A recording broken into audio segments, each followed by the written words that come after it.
n'ịga n'iru n'oge afọ ọhụrụ bụ mmemme na-aga n'iru bụ ozuru ụwa niile ọnụ.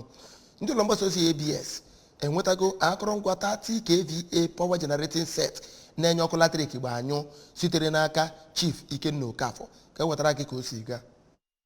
N'okwu ya ka ọ na-enyefe ya bụ igwe na-enye ọkụ n'obodo Akwaeze nke dị n'okpuru ọchịchị Anịọcha ka Chief Okafor siri na ọ bụ ohere iji mezue nkwa ya nyegara ya bụ ụlọọrụ bụ ndị bịara njem nleta na be ya n'ọtụtụ ọnwa gara aga. Chief Okafor mere ka amata na ọ bụ ụzọ o si akwado gọọmenti nakwa ụzọ a ga-esi wee na-eme ka mmepe nabata na steeti ya nakwa ị na-enye aka na-eme ihe kwesịrị na-aga na-eme n'ịnata ya bụ igwe na-enye ọkụ n'aha ụlọọrụ ABS ka onyeisi ya bụ ụlọọrụ bụ Sir Chido Obidegwu kelere Chief Okafor maka agbammbọ ya n'ifu na Anambra bụ nke na-emepe nakwa Port Harcourt ebe obi ma kwue na ya bụ amụma bụ n'iji kwado okpomọkụ aka na-achị steeti a na-akpọku ndị Anambra zuru ka eme n'ịkwado gọọmenti maka mmepe steeti a. O jiri ohere ahụ wee kpọkwuo ndị Anambra ka ha na-atụnye oke ha n'ịgbanwe ABS ka ọ bụrụ ọkacha mma nakwa ime ka Anambra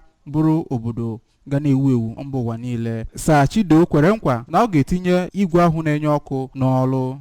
Nnukwu ekele maka na anyị bịara gbapụta gị ka ọrụ bụkwa ọnọdụ si wee dịla anyị wee sị na ị ga-akpọtara anyị ọsọ enyemaka. Anyị na-ekele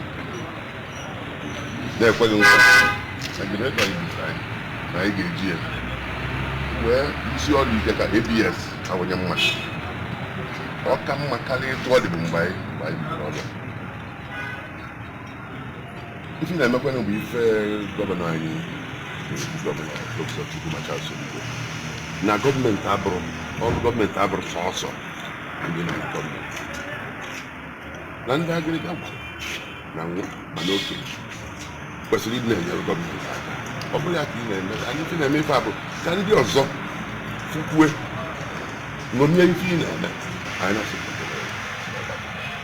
ọ ga-adịrị onye nwe anyị ga na-akwala gị ụzọ.